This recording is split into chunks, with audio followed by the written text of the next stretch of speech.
Assalamualaikum warahmatullahi wabarakatuh. Perkenalkan, kami dari kelompok 7 mata kuliah Sistem Manajemen Kesehatan dan Keselamatan Kerja yang beranggotakan Arni Dawati, Erma Fitriani, Imilda Safitri, M. Reza Maulana, Muhammad Azmianur, Nikma Farida Fasya, dan Weta Eksaverani Susanto. Pada kesempatan kali ini, kami akan mempresentasikan hasil penelitian dan diskusi kami mengenai JSA atau Job Safety Analysis. Kami melakukan penelitian di Kabupaten Hulu Sungai Utara, tepatnya di Desa Tapus, Kecamatan Amuntai Tengah. Baiklah, untuk menghemat waktu, mari kita mulai kegiatan presentasi pada hari ini.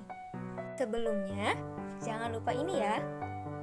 Salam sayang, salam cinta dari kami kelompok 7 yang selalu ceria. Selamat menyaksikan. Latar belakang. Proses industrialisasi di Indonesia kini telah mendorong tumbuh dan berkembangnya industri di berbagai sektor. Setiap pekerjaan, baik formal maupun informal, mempunyai dampak negatif dan positif kepada manusia. Di satu pihak akan memberikan keuntungan, tetapi di pihak lain dapat menimbulkan dampak negatif karena paparan yang terjadi pada saat proses kerja maupun hasil kerja. Beberapa faktor yang dapat menimbulkan dampak negatif adalah faktor bahaya yang ada di tempat kerja, meliputi faktor fisik, biologi, kimia, gizi yang kurang memadai, lingkungan kerja yang tidak ergonomis, mental psikologis, serta hubungan antara manusia dan mesin. Kemudian, potensi bahaya merupakan suatu keadaan yang berpotensi menyebabkan terjadinya kecelakaan kerja.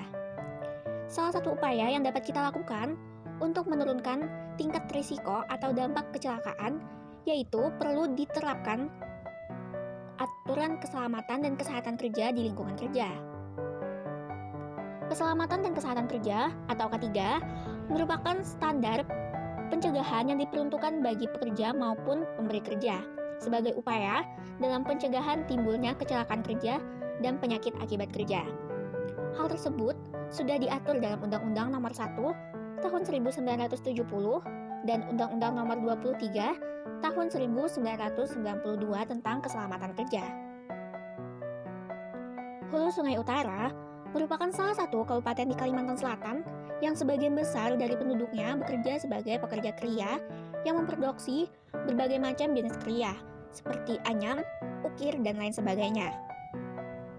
Salah satunya adalah Sendra Karya Aluminium yang berlokasi di Desa Muara Tapus yang memproduksi berbagai macam jenis olahan aluminium, seperti lemari dinding, lemari rias, dan lain sebagainya, serta lemari kaca. Dari hasil wawancara penulis dan pekerja lemari aluminium di Desa Muara Tapus, banyak sekali potensi-potensi bahaya yang ditemukan pada saat melakukan pengukuran dan pemotongan aluminium tersebut.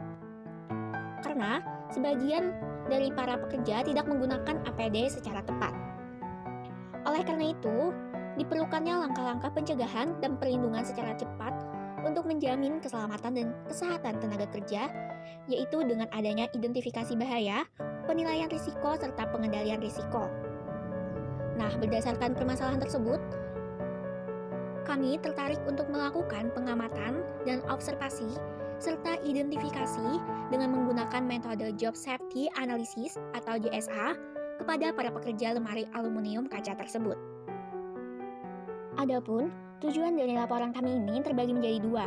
Yang pertama adalah tujuan instruksional umum dan yang kedua adalah tujuan instruksional khusus. Dalam tujuan instruksional umum dari pengamatan dan observasi para pekerja lemari aluminium kaca di Desa Muara Tapus adalah untuk mengetahui standar JSA atau Job Safety Analysis para pekerja lemari aluminium kaca tersebut. Kemudian, tujuan khususnya adalah yang pertama, menjelaskan gambaran umum sektor pekerja lemari aluminium kaca di Desa Muara Tapus, Kabupaten Hulu Sungai Utara. Yang kedua, menjelaskan gambaran khusus sektor pekerjaan lemari aluminium kaca di Desa Muara Tapus, Kabupaten Hulu Sungai Utara. Kemudian yang ketiga, menjelaskan tahap-tahap pekerjaan para pekerja lemari aluminium kaca di Desa Muara Tapus, Kabupaten Hulu Sungai Utara. Yang keempat, menjelaskan matriks risiko pekerja lemari aluminium kaca di Desa Muara Tapus, Kabupaten Hulu Sungai Utara. Dan yang terakhir, menjelaskan hasil JSA atau Job Safety Analysis dari pekerja aluminium kaca di Desa Muara Tapus, Kabupaten Hulu Sungai Utara. Kemudian untuk manfaatnya sendiri, itu terbagi menjadi 3 lagi, yaitu bagi pekerja, institusi pendidikan, serta penulis. Konsep Job Safety Analysis. Job Safety Analysis adalah sebuah teknik analisis bahaya yang digunakan untuk mengidentifikasi bahaya yang ada pada pekerjaan seseorang dan mengembangkan pengendalian yang tepat untuk mengurangi risiko. Bila bahaya telah dikenali, maka dapat dilakukan tindakan pengendalian yang berupa perubahan fisik atau perbaikan prosedur kerja yang dapat mereduksi bahaya kerja. Tujuannya adalah mencegah bahaya yang terdapat pada sistem kerja dan prosedur serta manusia sebagai pekerjaannya, serta mampu memberikan rekomendasi perbaikan atau cara pencegahan terhadap kecelakaan kerja pada suatu pekerjaan. Langkah-langkah dalam melakukan job safety analysis. Pertama, menentukan pekerjaan yang akan dianalisa. Kedua, menguraikan pekerjaan menjadi langkah-langkah dasar. Ketiga, mengidentifikasi bahaya atau kecelakaan kerja pada masing-masing pekerjaan. Dan keempat, mengendalikan bahaya dalam upaya pencegahan kecelakaan kerja. Manfaat pelaksanaan job safety analysis. Pertama, dapat menemukan bahaya fisik yang telah ada pada suatu pekerjaan dan sekaligus dapat menentukan metode yang tepat untuk menghilangkan atau mengendalikan kondisi dan tindakan yang dapat membahayakan. Kedua, dapat menentukan jenis alat kelengkapan pengaman yang tepat sesuai jenis pekerjaan dan dapat untuk menentukan kualifikasi petugas. Ketiga, dapat memudahkan dalam merumuskan standar pelaksanaan pekerjaan yang selaras dengan tuntutan operasi yang efisien dan aman, termasuk instruksi, pendidikan, dan pelatihan. Keempat, penerapan standar pekerjaan yang aman akan meyakinkan setiap pekerja dalam melaksanakan pekerjaannya secara konsisten dan aman sehingga dapat bekerja lebih produktif. Kelima, rumusan rangkuman JSA dapat digunakan sebagai daftar periksa pada saat mengevaluasi kinerja K3 di tempat kerja. Dan keenam, mudah dimengerti, sehingga dalam melakukan JSA tidak perlu melakukan training terlebih dahulu. Manajemen risiko. Menurut Darmawi 2016, manajemen risiko merupakan suatu usaha untuk mengetahui, menganalisis, serta mengendalikan risiko dalam setiap kegiatan perusahaan dengan tujuan untuk memperoleh efektivitas dan efisiensi yang lebih tinggi. Proses manajemen risiko terdiri dari 3 proses besar, yaitu 1. Penetapan konteks, 2. Penilaian risiko, 3. Pelakuan risiko. Standar ISO 31000 merupakan standar yang dibuat untuk memberikan prinsip dan panduan umum dalam penerapan manajemen risiko. Standar ISO 31000 mengungkapkan bahwa manajemen risiko suatu organisasi harus mengikuti 11 prinsip dasar agar dapat dilaksanakan secara efektif. Berikut adalah prinsip-prinsip tersebut. Pengendalian risiko. Tindakan pengendalian risiko merupakan tindakan pengendalian preventif bagi produksi suatu produk maupun aktivitas kerja yang mengakibatkan efek bahaya, yang di dalamnya meliputi tata cara mengendalikan proses kerja, mulai dari bahan, alat, proses kerja, dan area kerja. Proses 18001 menyajikan panduan secara rinci mengendalikan risiko untuk meminimalisir hazard melalui metode sebagai berikut. Pertama, eliminasi. Kedua, substitusi. Ketiga, engineering. Keempat, pengendalian teknis. Kelima, administratif. Dan yang keenam, alat pelindung diri.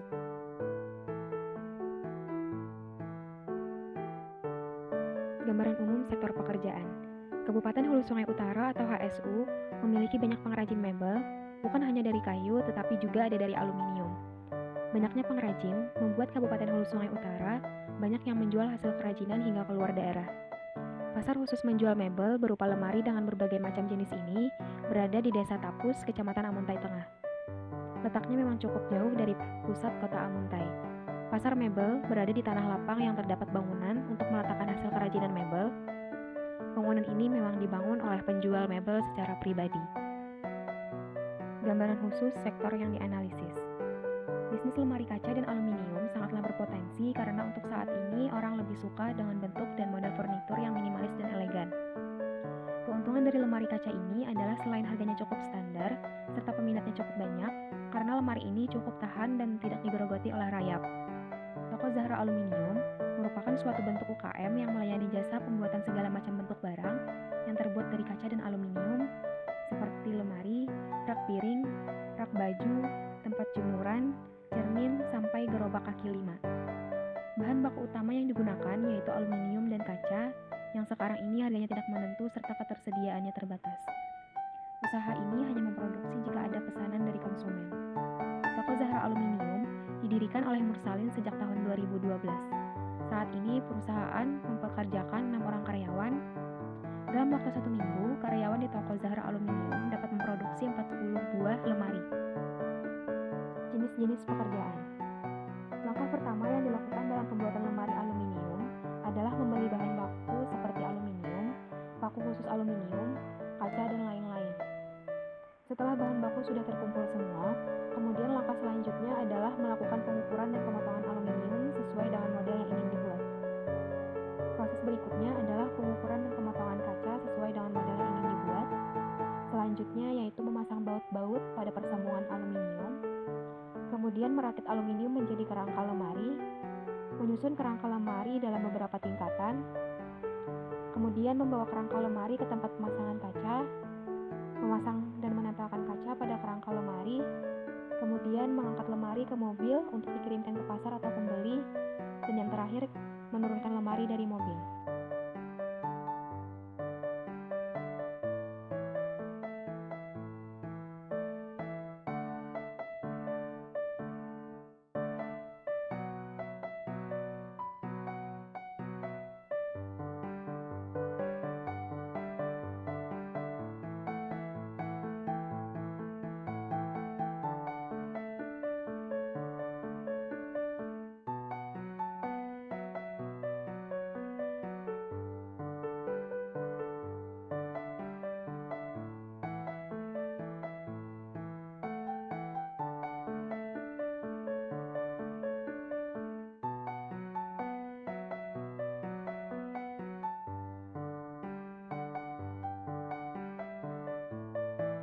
Baik, selanjutnya saya akan menjelaskan tentang analisis mendalam. Hulu Sungai Utara merupakan salah satu kabupaten di Kalimantan Selatan yang sebagian besar dari penduduknya bekerja sebagai pekerja kria yang memproduksi berbagai macam jenis kria seperti anyaman, ukir, dan lain sebagainya. Salah satunya adalah Sentra Kria Aluminium yang berlokasi di Desa Muara Tapus. Toko Zahra Aluminium merupakan suatu bentuk UKM yang melayani jasa pembuatan segala macam bentuk barang yang terbuat dari kaca dan aluminium, seperti lemari, rak piring, rak baju, dan perabotan lainnya. Bahan baku utama yang digunakan yaitu aluminium dan kaca, yang sekarang ini harganya tidak menentu, serta ketersediaannya terbatas. Usaha ini hanya memproduksi jika ada pesanan dari konsumen. Toko Zahra Aluminium didirikan oleh Bapak Mursalin sejak tahun 2012. Saat ini perusahaan mempekerjakan 6 orang karyawan. Dalam waktu 1 minggu, karyawan di toko Zahra Aluminium dapat memproduksi 40 buah lemari. Keuntungan dari lemari kaca ini adalah selain harganya yang cukup standar, serta peminatnya cukup banyak, karena lemari ini cukup tahan dan tidak digerogoti oleh rayap. Lemari kaca ini tidak hanya dijadikan sebagai lemari ornamen saja, namun ruang lingkup pemesanan dan kebutuhannya sangatlah banyak, seperti untuk lemari dagang, lemari kaca bakso, atau rumah makan kuliner lainnya. Pada setiap tahapan proses pembuatan lemari mempunyai risiko atau bahaya tersendiri. Kemungkinan terjadinya insiden atau kecelakaan seiring dengan tingkat keparahan yang moderate, major, dan minor, dan potensi bahaya tersebut dapat dikategorikan dalam very likely, likely, dan possible. Berdasarkan pengamatan, proses pembuatan lemari di toko Zahra Aluminium memiliki beberapa risiko atau bahaya, terutama bagi pekerja, sehingga risiko tersebut tidak boleh diabaikan dan kebanyakan memerlukan upaya perbaikan terhadap risiko tersebut. Upaya pengendalian yang dapat dilakukan seperti pemberian edukasi terkait SMK 3, penggunaan alat bantu untuk memudahkan pekerjaan, dan penggunaan APD. Analisis bahaya dari 11 tahapan pekerjaan Pada tahapan pertama, yaitu pembelian barang baku, bahaya yang dapat terjadi yaitu 1. Kaca terlepas dari tangan ketika pemindahan dari mobil pengangkut menyebabkan luka sayat pada telapak tangan. Kemungkinan terjadinya insiden atau kecelakaan sesekali atau beberapa kali dengan tingkat keparahan major dan potensi bahaya tersebut dapat dikategorikan dalam possible. 2. Kaca dan aluminium terjatuh ketika pembawaan ke pabrik dapat menyebabkan luka sobek pada kaki.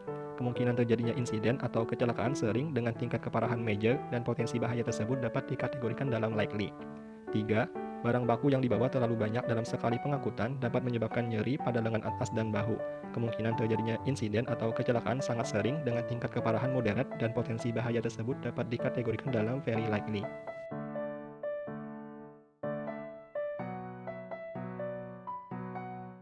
Tahapan kedua yaitu persiapan alat dan bahan serta perlengkapan kerja.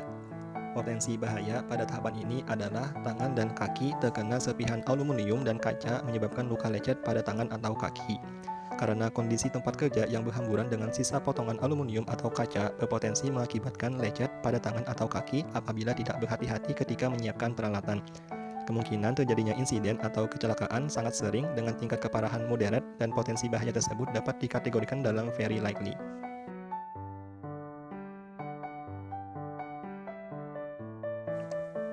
Tahapan ketiga yaitu mengukur dan memotong aluminium. Pada tahapan ini potensi bahaya yang dapat terjadi yaitu 1. Luka iris pada tangan pekerja yang tidak menggunakan sarung tangan serta posisi tangan yang terlalu dekat dengan pisau alat memotong berpotensi tangan teriris oleh alat memotong. Kemungkinan terjadinya insiden atau kecelakaan sering dengan tingkat keparahan major dan potensi bahaya tersebut dapat dikategorikan dalam likely. 2. Suara mesin pemotong aluminium yang cukup keras dapat mengganggu pendengaran hingga ketulian apabila terjadi terus-menerus. Kemungkinan terjadinya insiden atau kecelakaan sering dengan tingkat keparahan major dan potensi bahaya tersebut dapat dikategorikan dalam likely. 3. Mata terkena percikan debu pemotong menyebabkan mata perih karena pekerja tidak menggunakan pelindung wajah membuat debu mengenai mata dan membuat mata perih. Kemungkinan terjadinya insiden atau kecelakaan sering dengan tingkat keparahan minor dan potensi bahaya tersebut dapat dikategorikan dalam likely. 4. Tangan terlalu lama menahan alat pemotong menyebabkan nyeri pada pergelangan tangan dan bahu karena tangan terlalu lama menahan alat pemotong yang cukup berat membuat nyeri pada pergelangan tangan dan bahu. Kemungkinan terjadinya insiden atau kecelakaan sangat sering dengan tingkat keparahan moderat dan potensi bahaya tersebut dapat dikategorikan dalam very likely.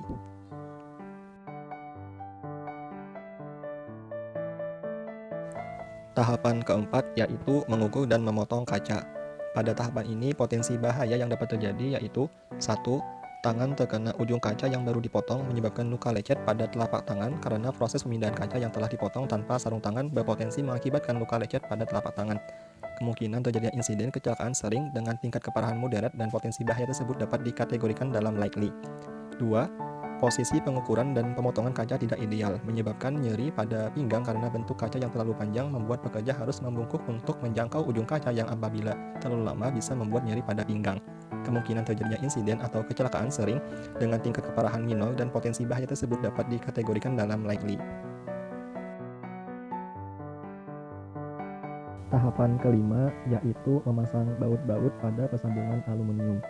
Pada tahapan ini, potensi bahaya yang dapat terjadi yaitu 1. Bor tergelincir ke arah tangan atau kaki menyebabkan luka tusuk pada tangan dan kaki karena saat pemasangan baut, aluminium disanggah oleh tangan dan kaki pekerja tanpa pelindung dan jaraknya cukup dekat dengan bor pemasang baut sehingga berpotensi langsung. Kemungkinan terjadinya insiden atau kecelakaan sering dengan tingkat keparahan moderat dan potensi bahaya tersebut dapat dikategorikan dalam likely. 2. Bahu dan kepala terlalu lama menunduk ketika memasang baut menyebabkan nyeri pada leher dan bahu karena posisi aluminium yang diletakkan sejajar kaki membuat pekerja harus menunduk dalam waktu cukup lama ketika memasang baut yang menyebabkan rasa nyeri pada leher dan bahu. Kemungkinan terjadinya insiden atau kecelakaan sering dengan tingkat keparahan moderat dan potensi bahaya tersebut dapat dikategorikan dalam very likely. 3. Gangguan pendengaran pada saat membor baut pada aluminium. Hal ini disebabkan karena pada saat pekerja melakukan pengeboran untuk memasang baut pada aluminium, pekerja tidak menggunakan alat pelindung telinga, sehingga hal tersebut dapat menyebabkan gangguan pada sistem pendengaran. Kemungkinan terjadinya insiden atau kecelakaan sangat sering dengan tingkat keparahan moderat dan potensi bahaya tersebut dapat dikategorikan dalam very likely. 4. Bahaya elektrikal berupa terkena aliran listrik ketika hendak menghubungkan kabel bor ke stop kontak, mengakibatkan kesetrum karena pada saat bekerja ingin menghubungkan kabel bor dengan stop kontak, pekerja tidak memerhatikan apakah kabel yang digunakan sudah aman, dan apabila terdapat kecacatan pada kabel tersebut dapat berpotensi timbulnya aliran listrik sehingga hal tersebut dapat membuat pekerja terkena aliran listrik atau kesetrum. Kemungkinan terjadinya insiden atau kecelakaan kecil dengan tingkat keparahan ekstrim dan potensi bahaya tersebut dapat dikategorikan dalam unlikely.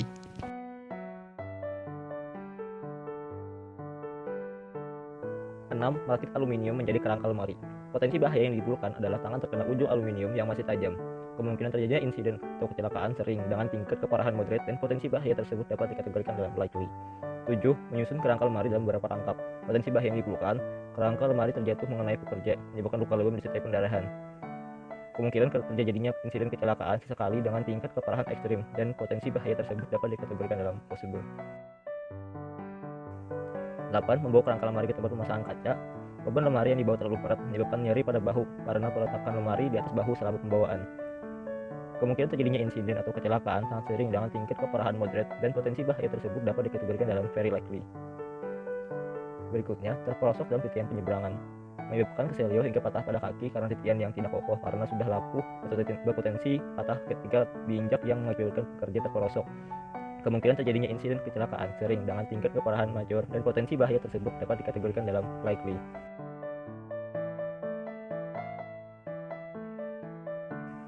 9.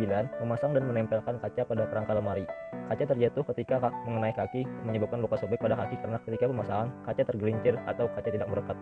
Kemungkinan terjadinya insiden atau kecelakaan sering dengan tingkat keparahan major dan potensi bahaya tersebut dapat dikategorikan dalam likely. Berikutnya, tangan tergores bagian tajam kaca, menyebabkan luka sayat pada tangan karena ketika pemasangan masih terdapat bagian-bagian kaca yang tajam. Kemungkinan terjadinya insiden kecelakaan sering dengan tingkat keparahan moderate dan potensi bahaya tersebut dapat dikategorikan dalam likely.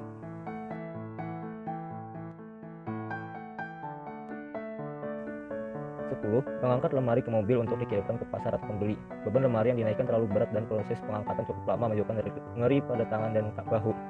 Kemungkinan terjadinya insiden kecelakaan sangat sering dengan tingkat keparahan moderate dan potensi bahaya tersebut dapat dikategorikan dalam very likely.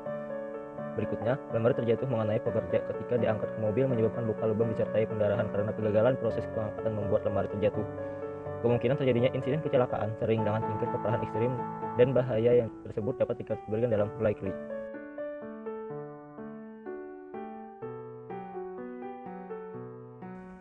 11. Menurunkan lemari dari mobil. Lemari terjatuh ketika diturunkan menyebabkan luka lebam disertai pendarahan karena kegagalan dalam penurunan lemari dari mobil. Kemungkinan terjadinya insiden kecelakaan sesekali dengan tingkat keparahan ekstrim dan potensi bahaya tersebut dapat dikategorikan dalam possible.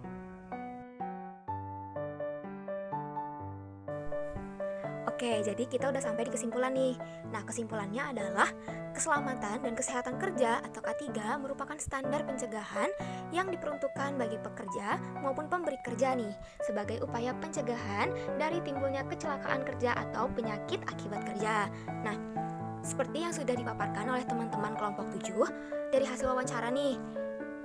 Ternyata pekerja berpendapat dan memang mereka mengetahui berbagai faktor resiko yang dapat terjadi.